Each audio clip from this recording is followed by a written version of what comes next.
네, 이 시간 하나님께서 주시는 말씀 함께 읽도록 하겠습니다. 마태복음 4장 17절 말씀입니다.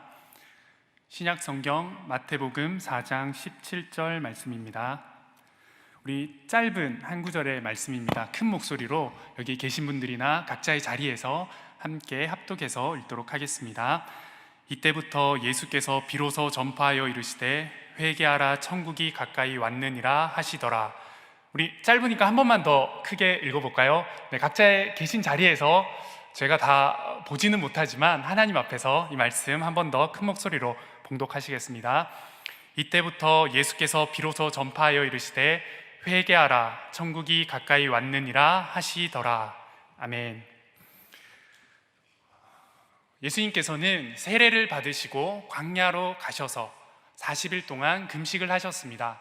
또 이어지는 사탄 마귀의 시험을 이기셨습니다. 그리고 예수님께서는 세례 요한의 체포 소식을 들으신 후 잠시 갈릴리로 물러나셨다가 곧 본격적인 하나님의 사역을 말씀으로 시작하셨습니다. 오늘 본문은 예수님께서 이 땅에서 본격적인 공생의 사역을 시작하시며 하신 첫 번째 예수님의 설교입니다. 마태복음의 구조적으로도 4장 17절에 이때부터 라는 이 어휘는 예수님의 중요한 사역의 시작 그리고 그 분기점으로 표현되는 단어입니다. 예수님은 오늘 말씀을 시작으로 그가 이 땅에 오신 진짜 이유인 하나님 나라의 일을 시작하셨습니다. 그리고 무엇보다 중요한 하나님 나라를 이 땅에서 살아내는 삶의 방법인 회개를 명령하셨습니다. 모든 신앙인은 하나님 나라를 소망하며 그 비전을 가지고 살아갑니다. 그리스도인의 신앙의 목적은 하나님 나라에 들어가는 것이며 이 땅에서 그 하나님 나라를 경험하고 또 살아내는 것입니다. 그런데 대부분의 그리스도인들은 하나님 나라에 대한 소망은 있지만 어떻게 그 소망을 위해서 살아가야 하는지는 잘 알지 못합니다. 이런 우리에게 예수님께서는 하나님 나라를 위해 우리가 가장 먼저 해야 될 일을 오늘 말씀을 통해 정확히 알려주셨습니다. 그것은 바로 회개하라는 것입니다.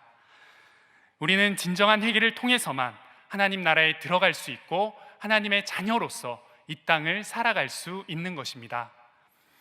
오늘 우리는 하나님 나라를 소망하고 꿈꾸는 자의 실제적인 삶의 모습이자 또 예수님의 직접적인 선포이신 진정한 회개에 대해서 말씀을 통해 함께 나누어 보려고 합니다.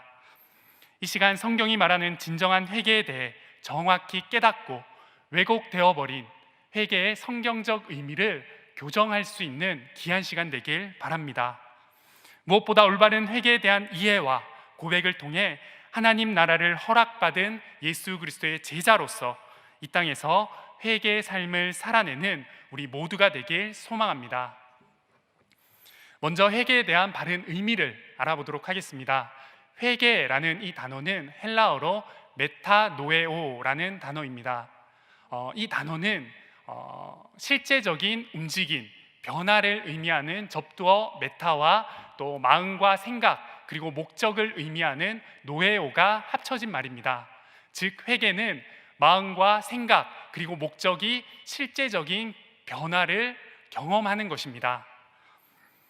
이것은 회개가 단순히 마음의 변화나 사고방식의 변화에 그치는 것이 아니라 실제적인 삶의 목적을 위한 행동의 변화까지 가져가야 한다는 것입니다. 우리 말씀 한 구절 함께 읽도록 하겠습니다. 누가복음 3장 8절 말씀입니다. 그러므로 회개에 합당한 열매를 맺고 속으로 아브라함이 우리 조상이라 말하지 말라. 내가 너희에게 이르노니 하나님이 능히 이 돌들로도 아브라함의 자손이 되게 하시리라. 세례 요한은 바리새인과 사두개인들에게 진정한 회개를 명령합니다. 이것은 입으로만, 생각으로만, 사고로만 하는 명령이 아니라 참 삶의 모습으로 열매 맺는 진정한 회개를 말하는 것입니다. 놀랍게도 모든 성경에 나타나는 이 회개라는 단어와 회개라는 의미는 이러한 삶의 변화에까지 포함되는 의미를 내포하고 있습니다. 종교개혁을 일으킨 마틴 루터는 카톨릭 교회의 부패를 반박하며 95개조 논제를 만들었습니다. 그리고 95개조 논제로부터 그 유명한 종교개혁이 시작되었습니다. 그 중에 제1되는 논제는 이러한 선포로 시작하고 있습니다. 네, 자막에 우리 표시가 뜰 텐데요. 그 논제가 뜰 텐데 우리 함께 보시면서 제가 읽도록 하겠습니다. 우리 주 예수 그리스도께서 마태복음 4장 17절에 회개하라 라고 하셨을 때 이는 믿는 자의 삶 전체가 회개의 삶이 되어야 함을 말씀하신 것이다. 이것이 바로 오늘 예수님이 말씀하시는 진정한 회개의 의미입니다. 회개는 삶인 것입니다. 회개는 마음과 입의 고백으로만 끝나는 것이 아닌 삶의 열매로 드러나야 하는 것입니다. 우리는 회개를 단순히 하나님께 구하는 용서의 모습 혹은 우리의 감정과 생각의 결단으로 여기는 경우가 많이 있습니다. 하지만 진정한 회개는 삶으로 살아내는 것이며 모습으로 드러나야 하는 것입니다. 그런데 많은 그리스도인들은 이런 바른 회개의 의미로 살아가지 못합니다. 이유는 회개에 대해서 오해를 하고 있기 때문입니다. 먼저 많은 그리스도인들이 이 회개에 대한 가장 큰 오해를 가지는 부분은 회개를 회개의 기도로만 단순히 생각한다라는 것입니다. 이번 설교를 준비하면서 몇몇 청년들에게 제가 이런 질문을 해봤습니다. 땡땡 청년, 요즘 회개 생활 어떻습니까? 회개 생활 잘 하고 있습니까? 라고 제가 질문을 했습니다. 근데 이 질문에 우리 몇몇 청년들이 정말 성심성의껏 대답을 해줬는데 리얼리티를 좀 살리기 위해서 제가 조금의 성대모사를 하며 그 답을 함께 나누도록 하겠습니다. 목사님, 이번 주에 죄송합니다. 청례와 GBS를 빠지게 되는 거 어떻게 하셨어요? 제가 회개기도 했어요. 네. 목사님, 제가 이번 주에 이러한 제약들을 많이 범한 것 같아요. 회개기도 하겠습니다. 목사님, 제가 경건 생활이 무너졌는데 회개기도 하겠습니다. 라는 대답이었습니다. 여러분 어떻습니까? 놀랍지만 한 사람의 대답이 아닌 세 사람의 대답이었습니다. 회개에 대한 우리의 생각들, 우리의 대답들과 별반 다르지 않은 대답들이었습니다. 그런데 대부분의 그리스도인들이, 청년들이 회개에 대하여서 가지는 가장 큰 오해가 바로 여기에 있습니다. 회개를 회개 기도로만 단순히 생각한다라는 것입니다. 또 이 회개 기도를 죄를 없애는 어떠한 의식으로 여긴다는 것입니다. 회개하라는 말씀을 들을 때 대부분의 그리스도인들은 회개 기도를 떠올리고 또 그것으로 회개가 끝났다라고 생각을 합니다. 회개는 단순히 죄를 자백하는 회개 기도로 끝나는 것이 아닙니다. 분명 죄를 사랑하고 하나님을 멀리한 것에서 돌이키기 위해 죄를 자복하는 이 회개 기도는 중요하고 필요합니다. 하지만 그것이 회개가 되는 것이 아니라 실제적인 자신의 마음과 행동을 돌이켜 삶으로 사는 것이 진정한 회개인 것입니다. 회개 기도를 통한 마음의 결단과 변화가 있다면 삶으로 살아내는 모습의 변화가 있을 때에 진정한 회개가 이루어지는 것입니다.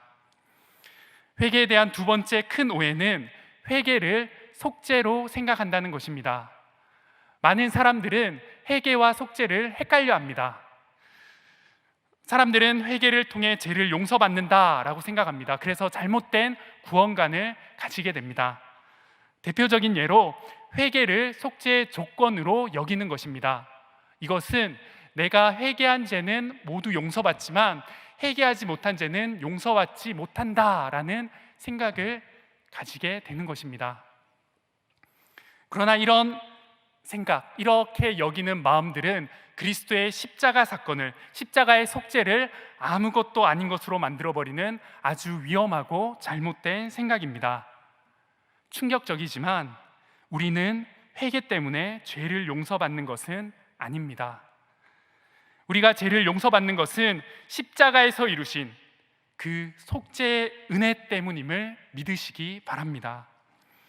구원자 예수 그리스도께서 우리의 죄를 대신해 십자가에 죽으셨기 때문에 우리는 죄를 용서함 받았습니다.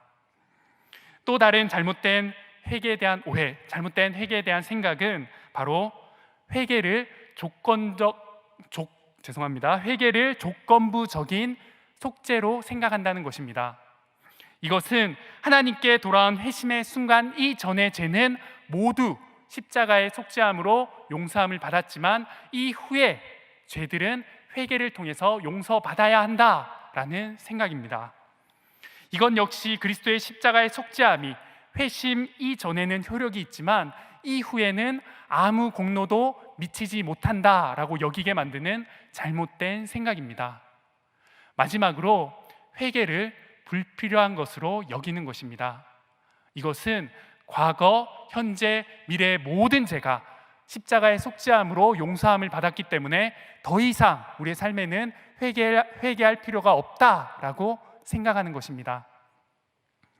이러한 생각은 많은 이단들이 주장하는 부분입니다.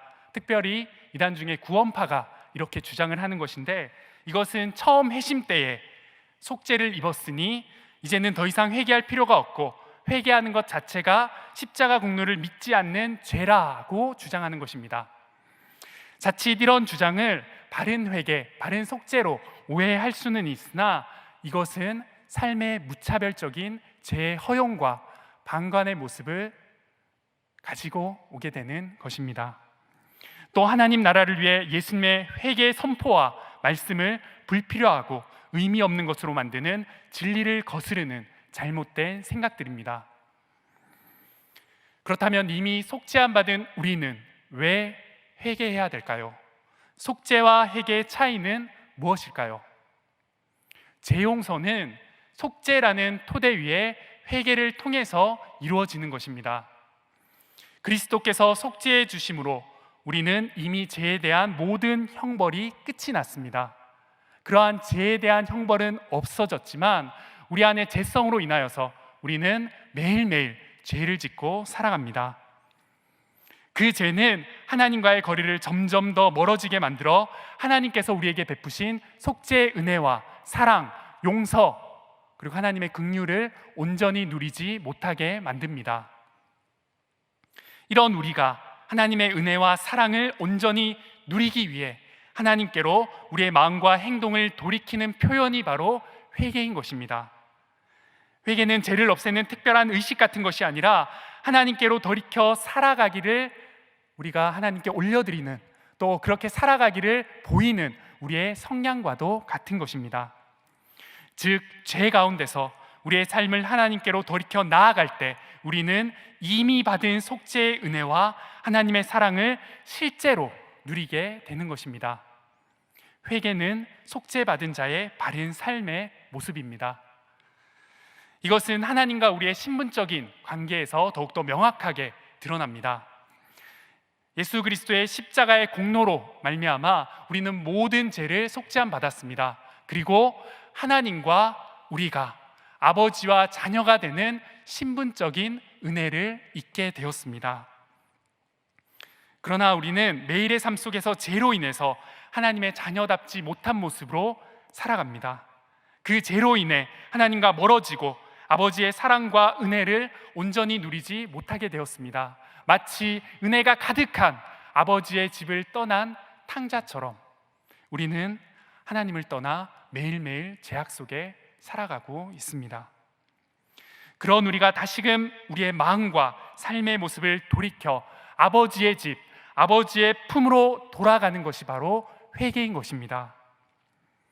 아버지와 자녀됨의 이 관계는 우리가 돌아가기 때문에 얻는 하나님의 은혜가 아니라 이미 예수 그리스도의 십자가의 그 속죄하심으로 얻었기 때문에 우리는 죄악 속에서도 우리의 마음을 돌이켜 우리를 안타깝게 여기시고 우리를 사랑하시며 돌아오기 원하시는 그 아버지에게 돌아갈 수 있는 것입니다. 회개하지 못하는 삶에서 우리는 예수님을 통해 회개하는 삶으로 구원을 받은 것입니다. 즉, 회개는 속죄함 받은 하나님의 자녀들의 특권이요, 죄악으로 멀어져가는 삶에서 하나님께로 돌아갈 수 있는 유일한 방법인 것입니다. 그리고 우리의 죄를 속해 주신 그리스도의 십자가의 의지에 평생토록 하나님께로 돌이키는 당연한 삶의 결단들인 것입니다. 그렇다면 하나님께서는 왜 우리에게 회개를 요구하시는 것일까요? 우리는 어떤 회개의 모습으로 나아가야 할까요? 이 시간 두 가지로 함께 나누고 결단하도록 하겠습니다. 첫째로, 회개는 우리를 사랑하시는 하나님의 사랑의 초대입니다. 하나님은 우리에게 사랑의 마음과 용서를 누리게 하시기 위해 회개를 요구하십니다. 이사야 55장 7절 말씀 우리 함께 읽도록 하겠습니다. 악인은 그의 길을, 불의한 자는 그의 생각을 버리고 여호와께로 돌아오라. 그리하면 그가 긍휼히 여기시리라. 우리 하나님께로 돌아오라. 그가 너그럽게 용서하시리라. 아멘. 하나님은 우리를 너무나도 사랑하시기에 뜨거운 회개를 요구하십니다. 회개하라는 것은 돌아오너라, 너의 죄를 명쾌하기 위해서가 아니라 나와 화목하고 또 나의 사랑을 누리기 위해 돌아오너라 라고 말씀하시는 하나님의 말씀입니다. 회개는 하나님의 형벌을 위한 무서운 명령이 아니라 하나님의 사랑의 초대입니다. 회개하라 라는 것은 너의 삶에서 너의 방향을 돌이켜 너를 가장 깊이 사랑하는 나에게 나오라 라고 하는 사랑으로의 초대인 것입니다. 사랑하는 여러분, 여러분은 하나님의 사랑의 초대에 어떻게 반응하며 살아가고 계십니까? 단순히 우리의 죄를 용서함 받는 용도로 회개를 생각하고 있지는 않으십니까? 회개를 무섭고 두려운 명령으로 받아들여 하나님의 사랑의 마음을 바라보지 못하고 있지는 않으십니까? 회개는 하나님 사랑합니다, 하나님 당신만을 끝까지 사랑하겠습니다 라는 하나님의 그 사랑의 초대에 응답하는 우리의 고백인 것입니다. 그렇다면 하나님의 사랑의 초대에 응한 우리의 회개의 모습은 어떤 열매를 맺어야 할까요? 사랑의 초대에 합당한 회개의 열매는 이웃사랑의 모습으로 이어지게 됩니다. 누가복음 3장 10절에서 14절 말씀 우리 함께 봉독하도록 하겠습니다. 누가복음 3장 10절에서 14절 말씀입니다. 무리가 물어 이르되 그러면 우리가 무엇을 하리이까? 대답하여 이르되 옷 두 벌 있는 자는 옷 없는 자에게 나눠줄 것이요 먹을 것이 있는 자도 그렇게 할 것이라 하고, 세리들도 세례를 받고자 하여 와서 이르되 선생이여 우리는 무엇을 하리이까 하매 이르되 부가된 것 외에는 거두지 말라 하고, 군인들도 물어 이르되 우리는 무엇을 하리이까 하매 이르되 사람에게서 강탈하지 말며 거짓으로 고발하지 말고 받는 급여를 족한 줄로 알라 하니라. 아멘. 누가복음 3장 10절에서 14절은 앞서 세례 요한이 회개에 합당한 열매를 맺어야 한다고 선포한 후 사람들의 대표가 찾아와 그렇다면 회개의 구체적인 열매, 그러한 삶으로 살아가는 모습은 어떤 삶의 모습입니까? 라고 질문하고 있는 상황입니다. 이 질문에 요한은 매우 구체적인 이웃사랑의 모습을 말씀합니다. 즉 회개는 자기 중심성에서 벗어나 하나님의 사랑으로 돌이켜 이웃을 사랑하는 열매를 맺어야 하는 것입니다. 요한일서 4장 20절 말씀입니다. 우리 한 번 더 한 목소리로 읽도록 하겠습니다. 누구든지 하나님을 사랑하노라 하고 그 형제를 미워하면 이는 거짓말하는 자니 보는 바 그 형제를 사랑하지 아니하는 자를 보지 못하는 바 하나님을 사랑할 수 없느니라. 아멘. 하나님 사랑과 이웃 사랑이 연결되어 있듯 하나님의 사랑의 초대인 회개의 삶은 이웃 사랑의 증거로 드러나는 것입니다. 사랑하는 여러분, 여러분은 회개를 통한 하나님의 사랑을 온전히 누린 자로 이웃 사랑을 실천하며 살아가고 계십니까? 이 시간 진정한 회개를 통해 하나님께 방향을 돌이켜 다시금 나를 살리시고 나의 죄를 용서해 주신 그 예수 그리스도의 사랑을 온전히 누리시길 바랍니다. 그리고 그 사랑이 나의 사랑하는 가족들에게, 친구들에게, 지인들에게, 믿지 않는 이웃들에게 구체적인 사랑의 모습으로 열매 맺어 하나님의 사랑 안에 거하시는 참된 회개자들이 되시길 간절히 소망합니다. 두 번째는 우리의 진정한 회개로부터 하나님은 일하시고 놀라운 부흥을 경험케 하십니다. 우리는 개인의 신앙에서 늘 실망하고 낙심하는 나약한 존재들입니다.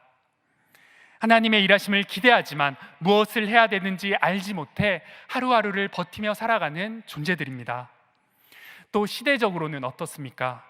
한국교회와 개신교는 다시는 이 부흥의 시대를 경험할 수 없을 것 같은 이 어려운 시대를 살아가고 있습니다. 하나님이 부재 중이신 것만 같은 무시무시한 상황들을 경험하며 살아가는 이 시대입니다. 너무 어려운 이 상황들에 개인의 신앙의 모습에 그리스도인인 우리가 무엇을 해야 될지 갈 길을 잃어 방황하고 있는 것이 우리의 삶과 이 시대의 모습인 것 같습니다. 그러나 이 어렵고 소망이 보이지 않는 우리의 삶과 이 시대 앞에 우리가 해야 될 것은 바로 진정한 회개입니다. 회개만이 그리스도인과 교회가 살아나는 유일한 방법이며 하나님의 일하심이 시작되는 시간이기 때문입니다. 진정한 회개로부터 하나님께서는 일하시고 우리에게 놀라운 부흥을 경험케 하십니다. 앞서 95개조 논제를 살펴봤듯 교회가 부패하고 사회가 죄악으로 가득했던 때에 다시금 교회를 교회답게, 복음을 복음답게, 그리스도인을 그리스도인답게 만든 이 종교개혁은 회개의 삶, 그 삶으로부터 시작되었습니다. 회개를 통해 교회와 사회를 변화시켰습니다. 회개를 통해 무너진 신앙의 질서가 정렬되고 역사적인 믿음의 부흥이 일어났습니다. 한국교회는 어떻습니까? 1907년에 일어난 평양에서 일어난 성령 대부흥 운동은 회개 운동이었습니다. 개인과 교회의 회개로부터, 그 진실한 회개로부터 하나님의 놀라운 성령님의 부흥과 역사하심이 일어났습니다. 우리가 함께 나누고 있는 이 본문의 말씀을 통한 우리 예수님의 일하심은 어떻습니까? 예수님의 첫 설교인 회개의 명령으로부터 예수님의 일하심과 사역들, 놀라운 이적들이 시작되었습니다. 회개로부터 하나님의 그 나라가, 하나님의 그 놀라운 은혜가 시작되었습니다. 사랑하는 여러분, 하나님은 진정한 회개로부터 일하시는 분이십니다. 진정한 회개가 있을 때에 하나님은 일하시기 시작합니다. 우리의 회개로부터 하나님의 일하심과 부흥이 시작됨을 믿으시기 바랍니다. 여러분들의 삶 속에 하나님의 일하심이 절대적으로 필요한 삶의 문제들이 지금 있으십니까? 이 시간 먼저 하나님과 멀어진 모든 관계와 나의 모습을 회개합시다. 하나님의 사랑과 은혜가 꼭 필요한 그러한 기도의 제목, 상황들이 있으십니까? 이 시간 하나님과 멀어지게 만드는 나의 습관, 나의 신앙의 모습, 나의 경건의 모습들을 회개합시다.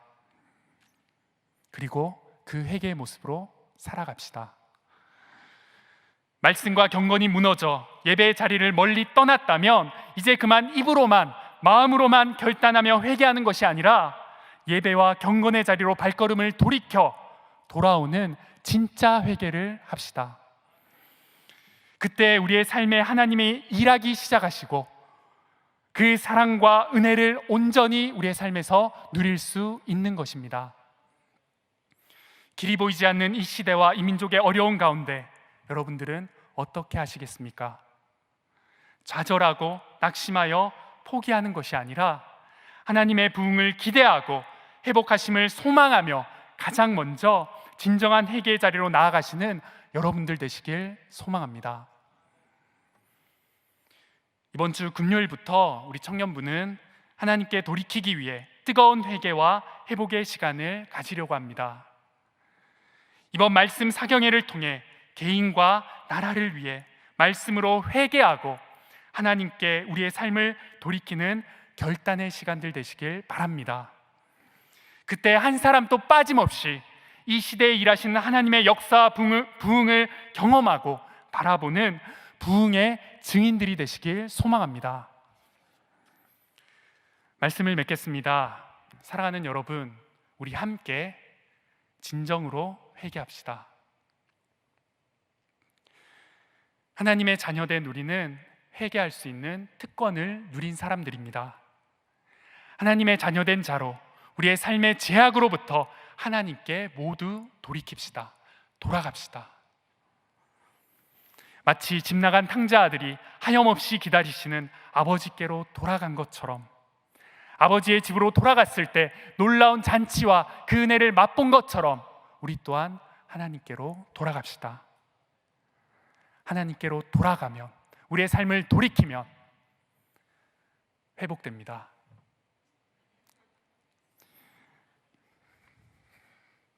그때 누구보다 우리를 사랑하시고 회개를 통해 그 사랑을 확증시켜 주시는 하나님 아버지의 뜨거운 은혜가 우리 개인의 삶 속에, 그리고 한국 교회 위에, 이 열방 위에 차고 넘치기를 간절히 소망합니다.